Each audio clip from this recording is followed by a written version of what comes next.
What has a parent said to you that made you go, what the F? Story 1. My mom told me that women pooped babies out of their butt. I wasn't ready for that. I believed this until I was 12 or 13. Boy, I got laughed at when I used this as my answer when asked in intercourse ed. Oh. I, 27 female, have divorced parents, and my mom always taught me the proper anatomy for things and that it's nothing shameful.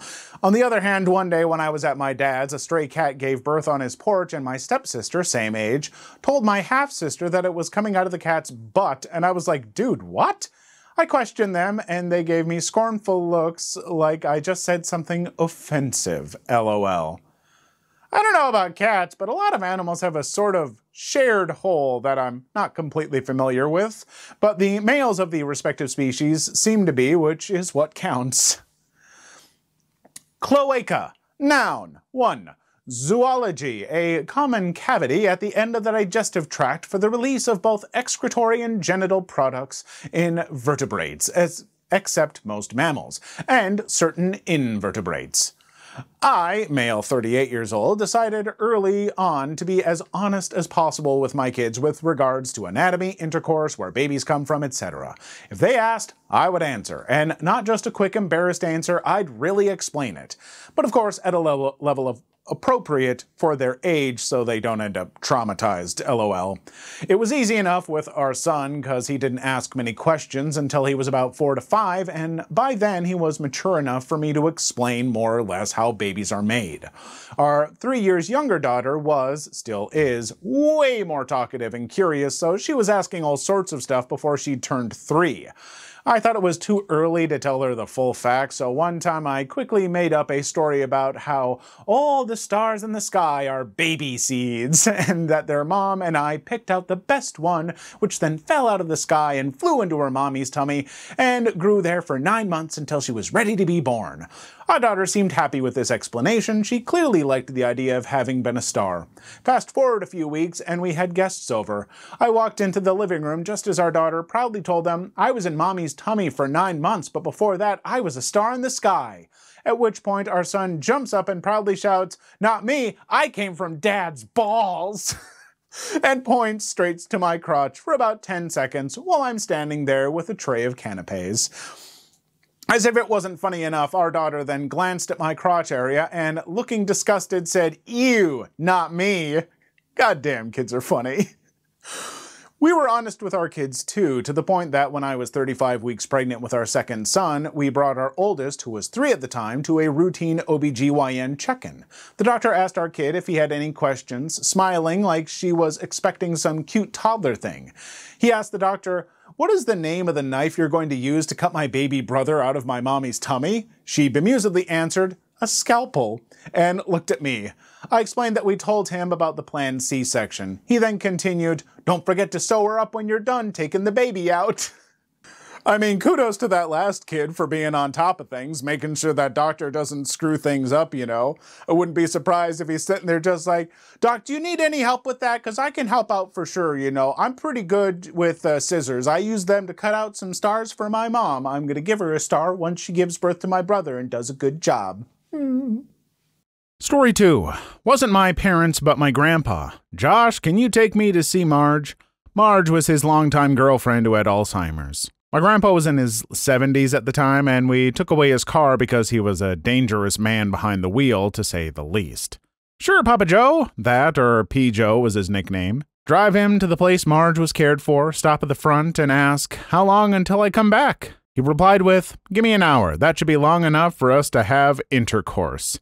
I started cry-laughing, and he leaves with a giant smirk. I could never look at him again without thinking or saying, almost 80 and still getting after it. What the F? I've written about this before, but when I was visiting home from college, my grandmother dragged my mom and me to an intercourse shop.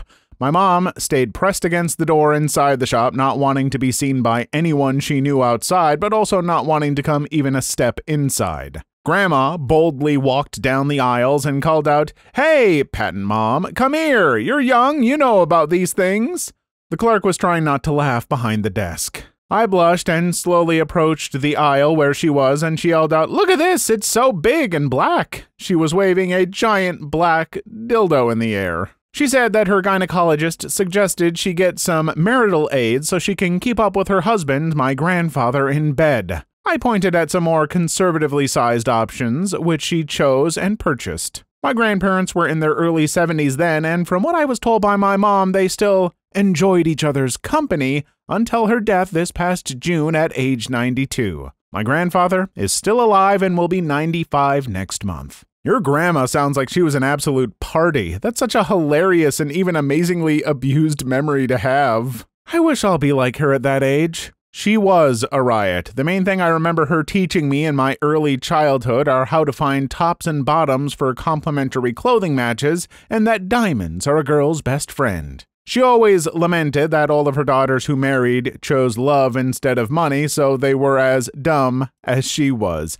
and that she never wanted to be a mother or grandmother, but just wanted to shut up her husband since they were married when she was 17. She was embarrassed that they didn't wait until marriage before starting to have relations, but she did when she was 16. They had been dating since she was 14 and a half and he was 17. They went to a jazz club every weekend until her death, and they danced together until her knees went. She also claimed that every time her husband dropped his pants, she'd get pregnant. So the pill was the best thing that ever happened to her after 4 daughters, and the last one an accident. He had a vasectomy in the 1970s, just to be sure, when she was too old to take the pill and had not yet reached menopause.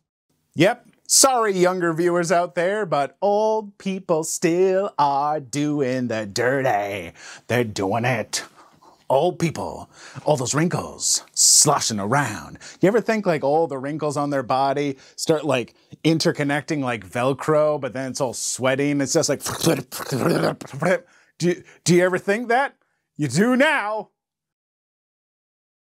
Story 3. After I told my mother that I didn't open up to her or my dad because I didn't trust them with my emotions, she started screaming that she hated me. Like, girl, this is exactly why I don't tell you things. Same as mine told me because I asked for help from my school. I had to do homeschooling this year and I can't have my phone or any way to talk with friends as my punishment. Let me get this straight. You asked for help at school because of your family situation and your mom's response was to isolate you further?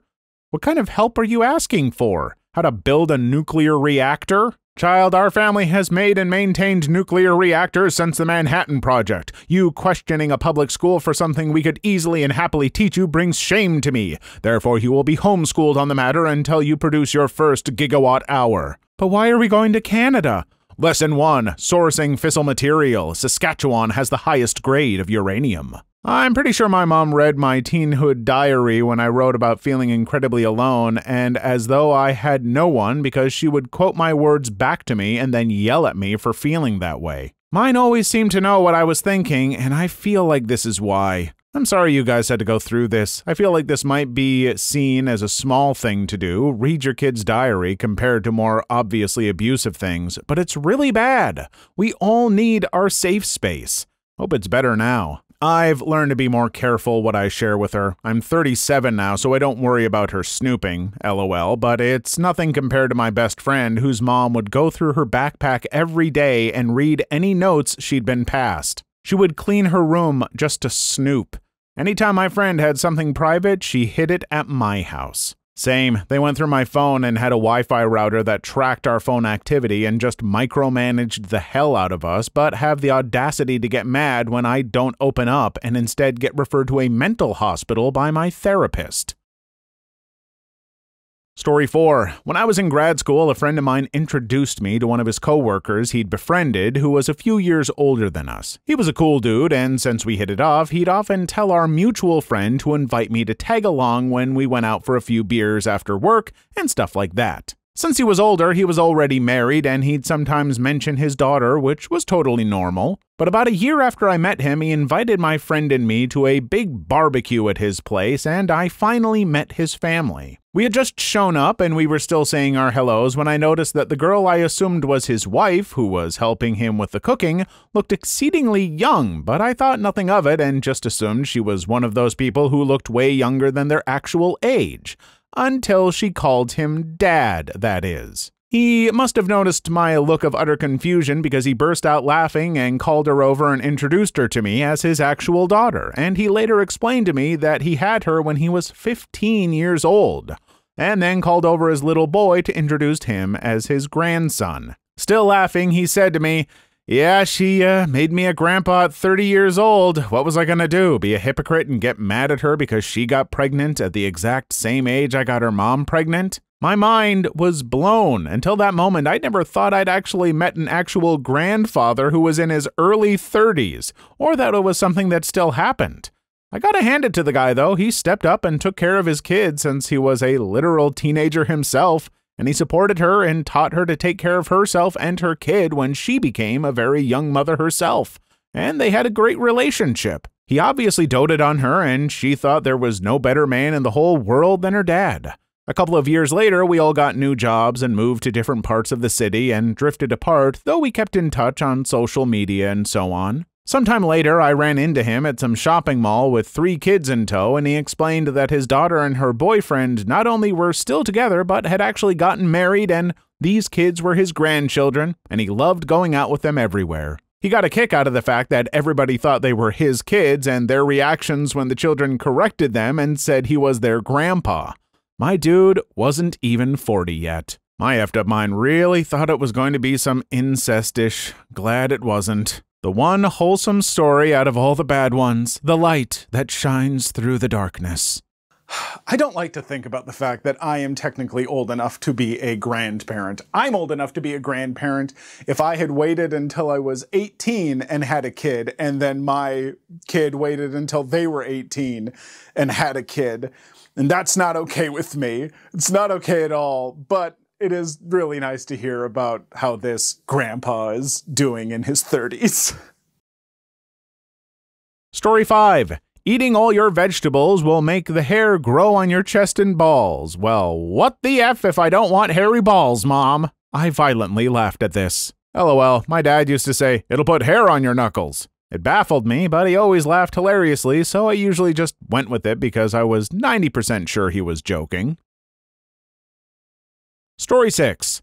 I wish I never had kids. And then proceeds to be mad when you say you don't want kids. Ah, no, kids are a blessing, and I want to be a grandparent. Nah, F what you want. I'm going to take your word for it that kids ruined your life. I heard something similar from my mom once. You kids make me kind of understand why some women kill their children. We're good now, and she has since apologized, but holy F, I was absolutely terrified to be anywhere near her or my dad for probably almost a year after that. I was constantly walking on eggshells. My mom went, "I should have rolled over and spit you out." Now, when I was younger, it never fazed me because I had no effing clue what that even meant. It wasn't until my 19, 20, 21 years of age when a light bulb switched on. Ding ding! Oh my gosh. Rolled me over and spit me out. Oh my god, that's so effing sick, Mom. Then after the initial shock, I understood how rude that was, and that she had been saying it when she was really peed from the time I was like 8 years old. I was shocked and peed.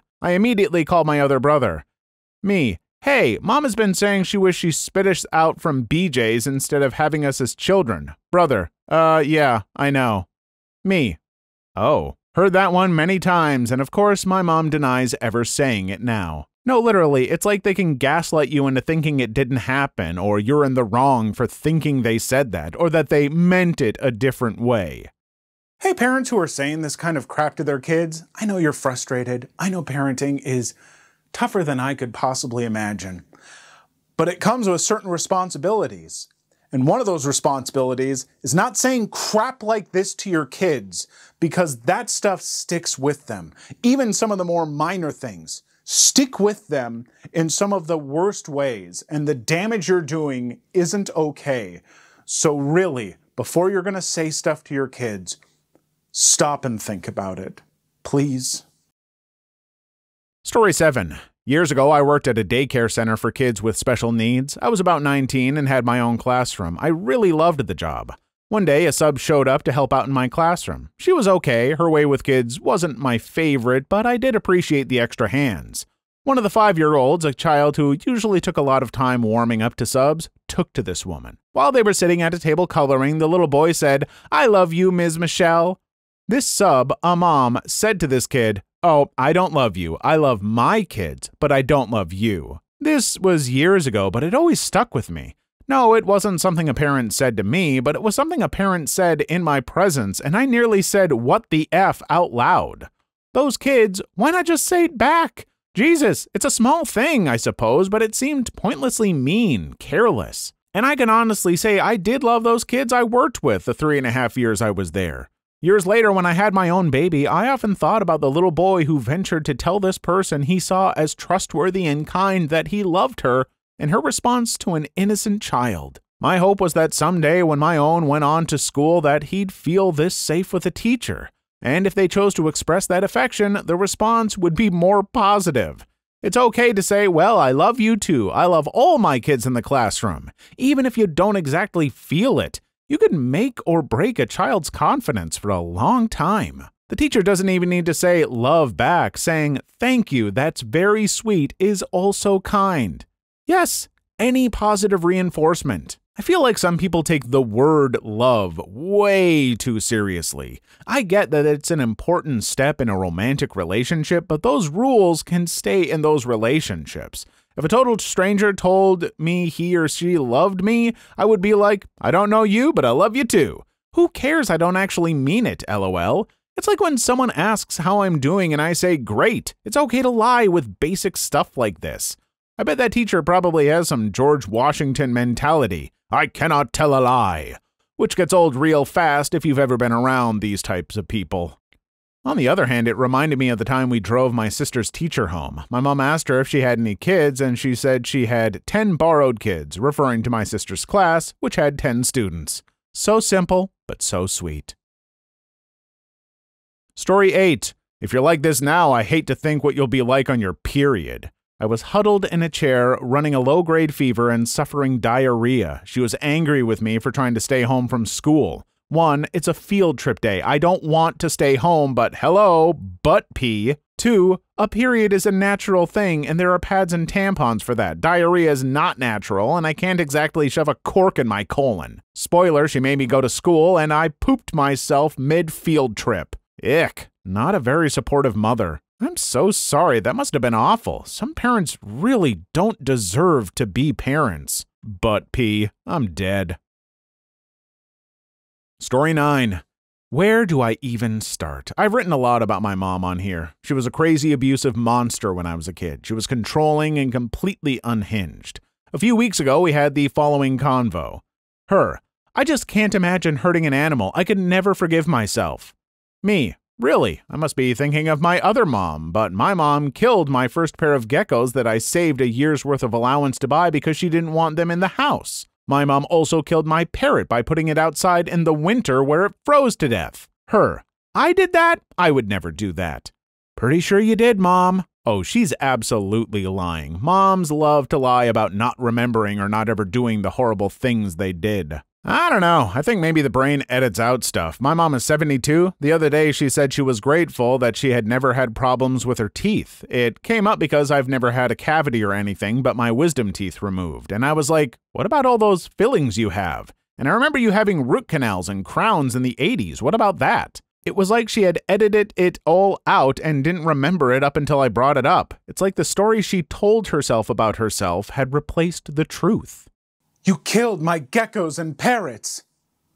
"I'm sorry. I don't remember any of it." You don't remember? For you, the day your mom killed your pets was the most important day of your life. But for me, it was Tuesday. Story 10. A few months ago, I went to do a surprise visit to my grandparents on my dad's side. While I was driving up their property, I saw them walking in their groceries and witnessed seeing my dad for the first time. I had never met my dad in my life, but knew my grandparents. I walked up and greeted my grandmother, and she ushered me over to talk to my father. As I went to greet this dude, threw his hood on and jumped in his truck and locked the doors and said no words to me. Never in my life have I witnessed a grown man run away like that. I'm so sorry. You didn't deserve that. His actions are a mark of his character and shame, not your value as a person. I'm a mom, not a dad, but I'm sending you the biggest internet parent hug. Story 11. When I told my mom I didn't want to keep contact with my ex-husband as he had been abusive, she told me she knew there had been some hitting in the past, but that she'd never witnessed it, and he'd always been very nice to her, so she'd like to go have coffee with him. Seriously? What the F? My mom not only paid for my ex-husband's attorney when he put me in the hospital, she also let him move in with her and my dad. My brother was 16 and moved out because he couldn't stand to be around my ex. My ex-husband later tried to kill my dad in front of our daughter. I effing hell hope you, your daughter, and your brother at least are going okay. Your mother, father, and ex-husband can go right the F off. My father isn't so bad. He was on board with my ex moving in, but at the time he had custody of our daughter, so he wasn't going to let her be homeless.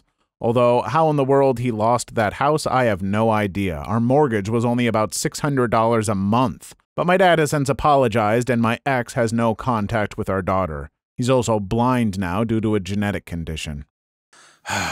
Manipulators and abusers like this are able to get away with so much because they're skilled at appearing so nice and sweet to all the people that they're not abusing. Sometimes even to the people that they are abusing. And it's so frustrating. And so, folks, if a friend of yours or a family member is telling you that someone is abusive, you need to believe them. They know this person better than you. I don't care that they're so sweet when they come over and help with the dishes after dinner. Stop. Listen to the person who's telling you that they're an abuser. Story 12. My father once told me that between my brother and I was his favorite. This caught me off guard because I thought parents weren't supposed to have favorites. My dad once told me I'm not his favorite, so I told him he's not my favorite either. Proceeded to get angry. They're not, but people naturally have favorites with everything, which is normal. It only becomes a problem if they start neglecting. Story 13. I shaved my head at 21 and kept that hairstyle for the last 28 years. My dad walked into my room when I was 26 and asked me for a comb. He looked at me, thought about it for a second, and laughed. Rest in peace, Dad. I miss you. A pleasantly wholesome one amidst the horrible experiences of everyone else. Please leave your story in the comments. I would love to make a video on them in the future. Also, don't forget to like and subscribe.